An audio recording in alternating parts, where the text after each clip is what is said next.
বেগম খালেদা জিয়া সর্বশেষ বলেছিলেন, দেশ বাঁচাও, মানুষ বাঁচাও। দীর্ঘদিন চিকিৎসাধীন ছিল দেশনেত্রী বেগম খালেদা জিয়া। আজকে ভোর 6টায় শেষ নিঃশ্বাস ত্যাগ করছেন। আজকে আমরা এই ফুলগাজীবাসী না, আজকে সারা বাংলাদেশ শোকাহত। কারণ উনি আমাদের নেত্রী না, শুধু উনি সারা বাংলাদেশের নেত্রী ছিল।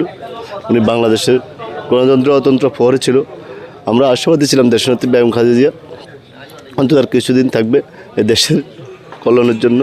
যাই হোক, আল্লাহর ইচ্ছাও উনি শেষ নিঃশ্বাস ত্যাগ করছেন। আমরা আশাবাদী সারা বাংলাদেশ যে আজকে শোকাহত, সারা বাংলাদেশের মানুষ তার জন্য দোয়া করবে। আজকে ভোর 6:30 যখন আমরা জানতে পারলাম আমার দেশনেত্রী বেগম খালেদা জিয়া শেষ নিঃশ্বাস ত্যাগ করেছেন, এবং এটার সাথে সাথে আমার ফুলগাজী এবং ফেনী জেলার শোকাতীত এবং ফুলগাজীর জনগণ মানুষ যখন বাজারে আসলাম তখন স্তব্ধ হয়ে গিয়েছে। বেগম খালেদা জিয়ার মৃত্যুর কথা শুনে আমরা এবং বিএনপির সকল নেতাকর্মী এই এলাকার জনসাধারণ সবাই হতভম্ব, এবং বেগম খালেদা জিয়াকে আল্লাহ নিয়ে গেছে আমাদের মাঝের থেকে। আমরা দোয়া করি উনি যত বেহেশতের সর্বোচ্চ স্থান এবং জান্নাতুল ফেরদাউস দান করেন, এই আল্লাহ তাআলার কাছে আমরা এটা ফরিয়াদ করি। এবং বেগম খালেদা জিয়া যাওয়াতে আমাদের যে শূন্যতা বিরাজ হয়েছে, এই আমাদের ফেনী এবং ফুলগাজী উপজেলাতে আর 500 বছরে এই নেত্রীর জন্ম নেবে কিনা আমার জানি না।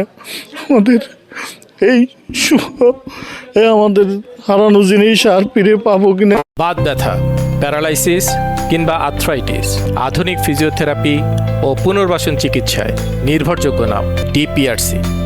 বাংলাদেশ জাতীয়তাবাদী দলের চেয়ারপারসন দেশনেত্রী বেগম খালেদা জিয়া ফেনী একে 5 বারের সংসদ সদস্য নির্বাচিত হয়েছেন। 5 বারে তিনি রাষ্ট্রীয়ভাবে প্রতিনিধিত্ব করছেন ফেনী একের প্রতিনিধি হিসাবে। আমরা গতকালকে জেলা প্রশাসক কার্যালয় বেগম খালেদা জিয়ার নমিনেশন দাখিল করেছি, এবং বেগম খালেদা জিয়া এই আসনে নির্বাচন করবেন এই মনোভাব আমাদের ছিল। যাই হোক, মহান সৃষ্টিকর্তা আজকে আমাদের নেত্রীকে 6:30 এবার কেয়ার হাসপাতালে আমাদের নেত্রী শেষ নিঃশ্বাস ত্যাগ করেন, এবং আমরা এই শোককে শক্তিতে পরিণত করে আগামী নির্বাচনে বেগম খালেদা জিয়ার প্রার্থী, ধানের শীর্ষের প্রার্থী যে থাকবে তাকে আমরা বেগম খালেদা জিয়া থেকেও বেশি ভোট দিয়ে নির্বাচিত করার দৃঢ় প্রত্যয় ঘোষণা করছি, এবং মহান সৃষ্টিকর্তার নিকট আরজ করছি যে বেহেশতের শ্রেষ্ঠতম প্রশংসিত স্থান জান্নাতুল ফেরদাউস যেন আমাদের নেত্রীকে তিনি দান করেন। আমরা জিয়াউর রহমানকে দেখিনি, আমরা বেগম খালেদা জিয়াকে দেখেছি। আমরা খালেদা জিয়ার আদর্শ দেখেছি, দেশ পরিচালনা দেখেছি, মানুষের প্রতি ভালোবাসা দেখেছি। বেগম খালেদা জিয়া আলেম ওলামাদের প্রতি যে আন্তরিক ছিল, রাষ্ট্র পরিচালনায় যে স্বচ্ছতা ছিল, এগুলা দেখেছি। বেগম খালেদা জিয়ার নীতি আদর্শ, তিনি কখনো বিসর্জন দেন নাই, তিনি কখনো অন্যায়ের সাথে আপোষ করেন নাই, কখনো তিনি মাথা নত করেন নাই অন্যায়ের সাথে। তিনি এই বাংলাদেশের মানুষের কথা চিন্তা করে সেদিন বলেছিলেন, বিদেশে আমার বন্ধু আছে, বিদেশে আমার কোনো প্রভু নেই।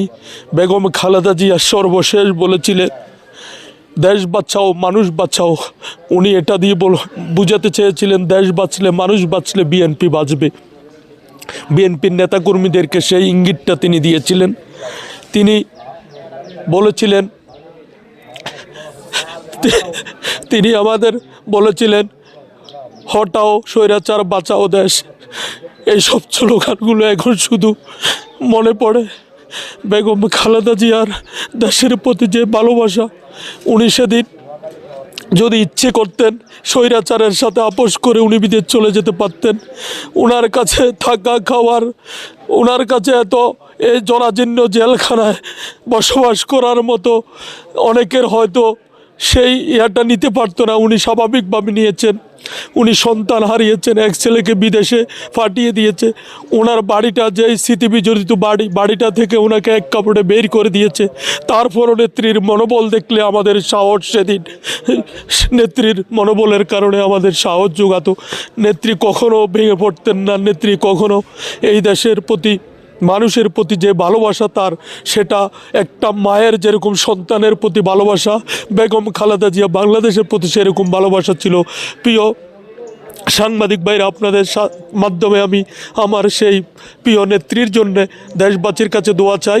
সকলে প্রত্যেক রাকাত নামাজের পরে যেন প্রিয় নেত্রীর জন্যে আল্লাহর দরবারে দোয়া করেন, নেত্রীকে যেন আল্লাহ জান্নাতের উচ্চ মাকাম দান করেন।